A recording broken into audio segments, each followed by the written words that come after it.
অল্প সময় অল্প উপকরণে তৈরি হবে মজাদার নাস্তা। এই ধরনের নাস্তাগুলা বাচ্চাদের ভীষণ পছন্দ। বাচ্চাদের পছন্দের নাস্তাগুলা খুব অল্প সময় তৈরি করে নেওয়া যায়। হাতের কাছে থাকা সামান্য আলু আর আটা দিয়ে কিভাবে তৈরি করে নিলাম, তাহলে সবাই চলেন ভিডিওটা দেখে আসি এক নজরে। বিসমিল্লাহির রহমানির রহিম। সবাইকে আসসালামু আলাইকুম। আমার নতুন আরেকটা ভিডিওতে সবাইকে জানাচ্ছি স্বাগতম। কেমন আছো সবাই? আশা করি যেখানে আছো তোমরা সবাই ভালো আছো। চলে আসলাম প্রতিদিনের মতোই আজকে আবার আরো একটি ভিডিও নিয়ে। আশা করি প্রতিদিনের মতোই আজকের ভিডিওটা তোমাদের সবার কাছে ভালো লাগবে। আজকের রেসিপিতে আমার প্রথম উপকরণ লাগবে আলু। আলু সিদ্ধ আমরা কম বেশ সবাই করতে পারি, তাই আমি আলু অফ ক্যামেরাতেই সিদ্ধ করে নিলাম। আলু সিদ্ধ দেখানো হয়নি। আলুগুলা আপনারা চাইলে হাত দিয়েও মেখে নিতে পারেন বা আমার মতো এভাবে মিহি কুচি করে নিতে পারেন, কিন্তু খেয়াল রাখতে হবে আলুগুলা কোনোভাবে যেন চাকা না থেকে যায়। তাই আলুগুলারে একদম মিহি কুচি করে নিতে হবে। আমি এখানে 2টি আলু নিলাম। আপনারা চাইলে আলুর পরিমাণটা বাড়িয়ে বা কমিয়ে নিতে পারেন। আলু 2টি এরকম মিহি কুচি করে নেওয়া হয়ে গেল। এবার আলুর মধ্যে অ্যাড করতে হবে উপকরণগুলা।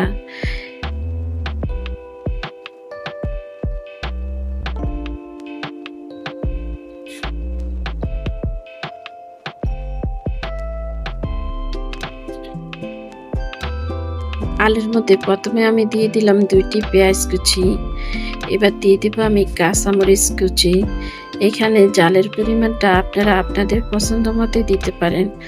অনেকে বেশি জাল খেতে পছন্দ করে, আবার অনেকে জাল খেতে পারে না, তাই মরিচের পরিমাণটা কমিয়ে বা বাড়িয়ে দিতে পারেন। এবার দিয়ে দিব আমি ধনিয়া গুঁড়া, দিয়ে দিব ভাজা জিরার গুঁড়া, দিয়ে দিব স্বাদ মতো লবণ। এবার আমি দিয়ে দিব হাফ কাপের থেকেও কম আটা। আটা দেওয়া হয়ে গেলে এবার আমি দিয়ে দিব 1 প্যাকেট ম্যাগি মশলা। ম্যাগি মশলাটা দেওয়া হয়ে গেলে বাটিটা আমি এক পাশে রেখে দিব। এবার এখানে আমি অ্যাড করব কয়েক পিস পাউরুটি। আপনারা যদি পাউরুটিটা না দিতে চান তাহলে শুধু আটা দিয়েও করতে পারেন, কিন্তু পাউরুটিটা দিলে খেতে কিন্তু অনেক ভালো লাগে। তাই এখানে আমি কয়েক পিস পাউরুটি পানিতে ভিজিয়ে নিলাম। এবার আলু, আটা আর এই পাউরুটি ভালো করে মেখে নিতে হবে। পাউরুটিটা পানিতে ভিজিয়ে নেওয়ার কারণে এখানে কোনো রকম পানি অ্যাড করতে হবে না। পানি ছাড়াই এই মিশ্রণটা এভাবে মিশিয়ে নিতে হবে। একদম হাত দিয়ে এভাবে ঢলে ঢলে আলতু হাতে এগুলি সবগুলি মিশ্রণ মিশিয়ে নিব। দিয়ে দিব কয়েকটা ধনিয়া পাতা। এই ধনিয়া পাতা ডিপ ফ্রিজে সংরক্ষণ করা ছিল। এবার সবগুলি মিশ্রণ ভালো করে মিশিয়ে নিব। মিশানো যখন হয়ে যাবে এভাবে ঢাকনা দিয়ে ঢেকে রেখে দিব 8 থেকে 10 মিনিটের জন্য। 10 মিনিট পরে ফিরে আসলাম। একটু আটা ছিটে আমি এগুলি আবার একটু ভালো করে মেখে নিব।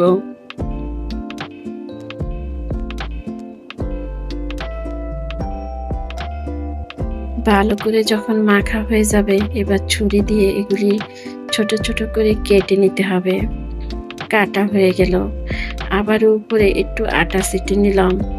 এভাবে করে লম্বা করে শেপ দিয়ে নিতে হবে। লম্বা করে শেপ দিয়ে নিলাম। আবারও ছুরি দিয়ে এরকম ছোট ছোট করে সবগুলি কেটে নিলাম।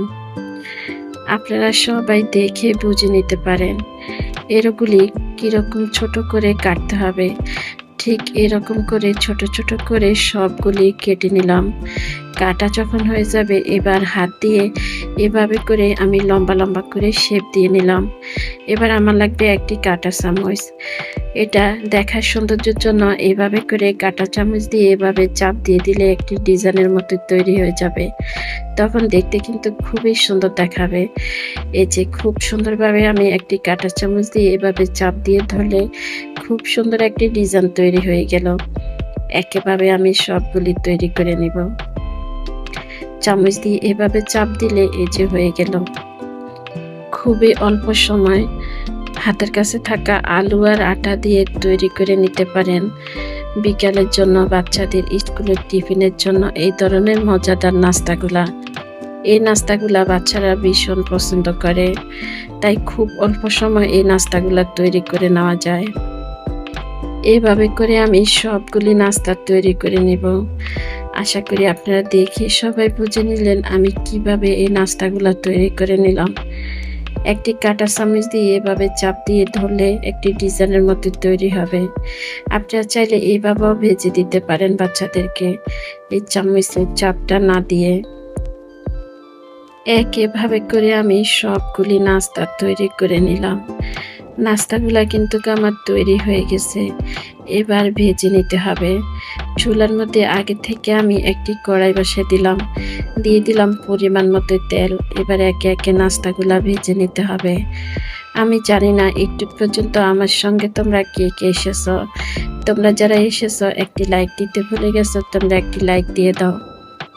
আর আমার ভিডিওগুলো দেখো, এখন পর্যন্ত তোমরা আমার চ্যানেলটা সাবস্ক্রাইব করোনি। এরকম সহজ সহজ খাবার রেসিপি পেতে আমার চ্যানেলটা সাবস্ক্রাইব করে দিয়ে তোমরা সবাই এভাবে আমার পাশে থেকে যেতে পারো। আর তোমরা যারা এই কাজটা করেছো তোমাদেরকে জানাচ্ছি অসংখ্য অসংখ্য ধন্যবাদ। এভাবে প্রতিনিয়ত আমাকে সাপোর্ট করার জন্য, এভাবে আমার সঙ্গে থাকার জন্য তোমাদের সবাইকে আবারও জানাচ্ছি অসংখ্য অসংখ্য ধন্যবাদ। তোমাদের সুন্দর সুন্দর কমেন্ট আর একটি লাইক প্রতিদিন মনে অন্যরকম একটি আনন্দ কাজ করে। তোমাদের এই সুন্দর সুন্দর কমেন্টগুলো পাওয়ার পরে যতই কষ্ট হোক না কেন, প্রতিদিন আরও একটি ভিডিও নিয়ে চলে আসি তোমাদের মাঝে। আশা করি তোমরা সবাই এভাবে আমার পাশে। তোমরা যদি এভাবে আমার সঙ্গে থাকো, তাহলে আমার যতই কষ্ট হোক না কেন, ওই কষ্টগুলা কষ্টে মনে হবে না, সব কষ্ট দূর হয়ে যাবে তোমাদের এই সুন্দর সুন্দর কমেন্ট পাওয়ার পরে। কথা বলতে বলতে আমি অনেক কথা বলে ফেললাম। আমার কথার মাঝে, আমার ভিডিওর মাঝে কোনো কিছু যদি ভুল হয়ে থাকে, তাহলে সবাই আমাকে ক্ষমায় দৃষ্টি দেখবেন। কথা বলতে বলতে আমার নাস্তাগুলা কিন্তু ভাজা হয়ে গেছে। চুলার আঁচটা একটু কমিয়ে দিয়ে এগুলি ভেজে তুলে নিতে হবে লাল লাল করে। একেভাবে করে সবগুলি নাস্তা ভেজে তুলে নিব। এরকম নাস্তা যদি সন্ধ্যা চায়ের টেবিলে থাকে, বেশ জমে ওঠে চায়ের আড্ডা। অল্প সময় অল্প উপকরণে তৈরি হয়ে গেল মজাদার নাস্তা। আজকের নাস্তা তৈরি কেমন লাগলো সবার কাছে কমেন্টে জানিয়ে যেতে পারেন। আজকের মধ্যে তাহলে আমি এখানে বিদায় নিলাম। সবাই ভালো থাকবেন, সুস্থ থাকবেন। দেখা হবে, কথা হবে পরবর্তী ভিডিওতে। ওই পর্যন্ত সবাই ভালো থাকবেন। সবাইকে আল্লাহ হাফেজ। আসসালামু আলাইকুম।